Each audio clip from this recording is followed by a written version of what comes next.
कुछ बच्चे कहते हैं सर मेरा कोर्स नहीं हुआ, मैं टेस्ट देके डिमोटिवेट हो जाता हूँ। तो इस कमी को दूर करो, ये कमी है आपकी। टेस्ट देके डिमोटिवेट होते हो तो ये कमी है। इसका मतलब आप जब पेपर में बैठोगे ना तो आप वहां घबराओगे। तो आप दो टेस्ट कोई बात नहीं, कम आते हैं तो कोई बात नहीं, ठीक है, इससे डिमोटिवेट नहीं होना है। और ये आपको लग रहा है डिमोटिवेशन, नहीं, ये आपके वहां की घबराहट को कम करेगा जो रियल पेपर होगा, वरना वहां इतना घबरा जाओगे अच्छे से पेपर कर ही नहीं पाओगे, ठीक है। गलतियों को, और बच्चों एक ही बात ध्यान रखो कि जो चीजें आपको आ रही हैं टेस्ट देते टाइम वो गलत कम से कम करनी है। अगर इतना भी ध्यान दे लिया ना, सीधे सीधे 20 से 25 नंबर का फायदा हो जाएगा आपको, सीधा सीधा, कि जो मुझसे आता है उसको मैं बिल्कुल गलत नहीं करूंगा, जो मुझसे नहीं आता वो तो कोई बात ही नहीं है, जो आता है वो गलत नहीं करूंगा। अगर इतना भी कर लिया ना बच्चों तो आपका स्कोर जंप मारने लगेगा बच्चों, ठीक है। दूसरा काम जो आप नहीं कर रहे हैं, तो टेस्ट सभी को देना है, हर संडे 12 बजे आता है, ठीक है। क्योंकि हम क्यों बना रहे हैं बच्चों, एक टेस्ट जो मैं बनवाता हूँ, जो मैं बनाता हूँ बैठ के, जो मेरी फैकल्टीज लगती है उस पर, तो एक टेस्ट का मैं कॉस्ट निकलवाऊँ तो 10,000 रुपये का पड़ता है। मैं क्यों करवा रहा हूँ भाई, हर संडे का एक टेस्ट सिर्फ यूपी पुलिस का सॉल्यूशन वगैरह डालना करना, जो मेरी मैन पावर उसमें लगती है, 10,000 फीस उसकी टेस्ट की होती है। पर मैं आपको ये कि मुझे वो फीस मायने नहीं रखती, उसको मैं सबको प्रोवाइड करा रहा हूँ क्योंकि बच्चों को फायदा उससे होगा। हर हफ्ते मैं आपका वो करा रहा हूँ, ठीक है बच्चों। अब बात करता हूँ दूसरी कमी की। तो बच्चों जैसे मैं चैप्टर करवाता हूँ तो इसके साथ साथ आप क्या करेंगे, इसके साथ साथ आपको एक काम और करना है कि प्रैक्टिस क्वेश्चंस करने हैं। प्रैक्टिस क्वेश्चंस कहाँ से मिलेंगे तो बच्चों, दीपक सर करा रहे हैं ना सही 8 बजे एक वीडियो, है ना, तो उस 8 बजे वाली वीडियो को देखा करो, उसमें सिर्फ वो वही क्वेश्चंस लाते हैं जो अब तक मैंने सिलेबस करा दिया है, सिर्फ उतने में से क्वेश्चंस आ रहे हैं। ऐसा नहीं है वो पीछे के लेके आ रहे हैं, मतलब आगे के लेके आ रहे हैं जो चैप्टर्स अभी हुए नहीं है, प्रॉफिट लॉस परसेंटेज, इंटरेस्ट, ऐसा नहीं है, वो आएंगे ही नहीं। तो इसका मतलब वो चैप्टर्स हैं जो आपके हो चुके हैं, तो मेन फायदा तो उसी से होना है। और बच्चों ये मैंने पढ़ा है वो दूसरे टीचर का भी दिमाग में आपको मिलेगा वहां पे उस पर काम करता हुआ, है ना। फिर वर्कशीट भी आप कर रहे हो, तो बच्चों मैथ्स को तो आपको सबसे ज्यादा टाइम अभी देना चाहिए। आपको सबसे कम मार्क्स का है, हम सबसे ज्यादा टाइम क्यों दें बच्चा। देखो रीजनिंग ऐसा सब्जेक्ट है, आप थोड़ी सी प्रैक्टिस से उसको बिल्कुल सही कर जाते हो और बहुत जल्दी कॉन्फिडेंस आता है, चाहे कितने भी मार्क्स की आती हो। तो इसलिए अब वो सिर्फ आपका नहीं आता, वो हर बच्चे का आता है। हिंदी ऐसा सब्जेक्ट है जिसको सभी बच्चे लगभग, क्योंकि जिसने नवीन सर से हमसे पढ़ी है वो हिंदी को बेस्ट ही करके आएगा पेपर में, और उसको बहुत आसानी से किया जा सकता है, ज्यादा क्लासेस भी नहीं होती, हर बच्चा उसको रट सकता है, समझ सकता है, चाहे आर्ट साइड का हो चाहे साइंस साइड का हो।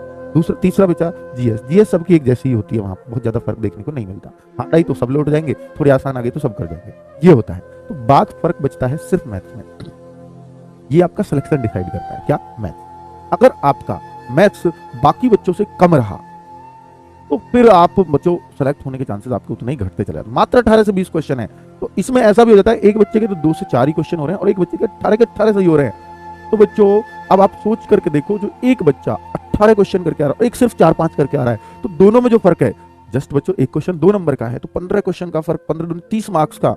भाई मेरिट में 0.25 से बच्चे रहते हैं, सोच के देखो 30 मार्क्स कितना बड़ा फर्क है, ठीक है। और मैथ्स में जिसको आता है ना वो पूरा पूरा करके आता है, वो छोड़ता ही नहीं है उसमें कुछ, ठीक है। जो आप पढ़ रहे हो ना, हम ये कोशिश कर रहे हैं कि आपका एक सिंगल क्वेश्चन ना छूटे पेपर में, आप पूरे के पूरे करके आओ।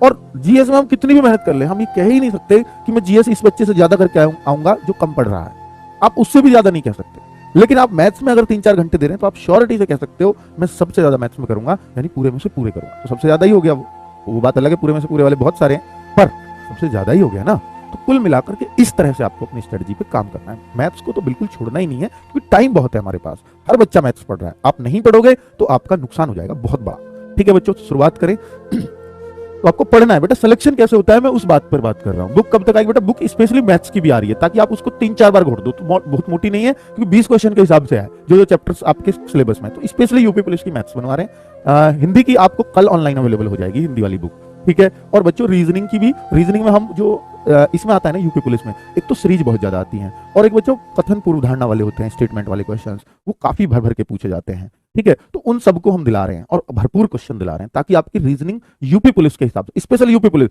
उस एग्जाम के बाद वो किताब बेकार है फिर भी हमने लिखी है, क्योंकि हमें पता है यूपी पुलिस में बच्चों को क्या चाहिए, जो नॉर्मल बुक्स में नहीं है रीजनिंग की, ठीक है बच्चों। तो रीजनिंग की, मैथ्स की और जीएस की, जीएस का बिल्कुल अलग पोर्शन जो ल्यूसेंट में भी नहीं मिलता, यूपी पुलिस में कुछ चीजें ऐसी हैं जीएस में, तभी बच्चा वहां अच्छा नहीं। यदि आप एसएससी जीडी की तैयारी करना चाहते हैं तो आपके लिए एक स्टडी गाइड बुक है जो चक्षु प्रकाशन द्वारा प्रकाशित की गई है।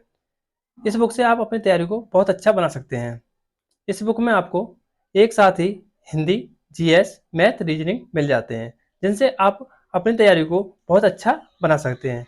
अगर आप इनके मॉक टेस्ट लेना चाहते हैं तो आपको इनके प्रीवियस क्वेश्चन पेपर और इनके द्वारा बनाए हुए खुद के 15 मॉक टेस्ट उस बुक में मिल जाते हैं। तो आप इस बुक को ऑनलाइन या ऑफलाइन दोनों प्रकार से ले सकते हैं।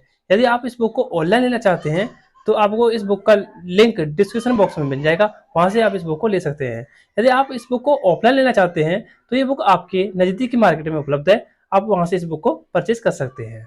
नहीं कर पाता इसको, तो ये 3 चीजें बच्चों, इन तीनों की बुक्स एक साथ आएगी। और एक सॉल्व पेपर, यानी पिछले अब तक 15 पेपर जो हाल फिलहाल में जेल वार्डर का और यूपी पुलिस के पहले हुए 7 पेपर, 4 पेपर इसमें हुए 11 और 4 जेल वार्डर के, मतलब 49,568 में 4, 41,520 में 7 पेपर और जेल वार्डर में 4 पेपर, ये टोटल 15 पेपर बैठते हैं। इसका सॉल्व पेपर हमने बनवा लिया है, वो भी आपको इन्हीं 3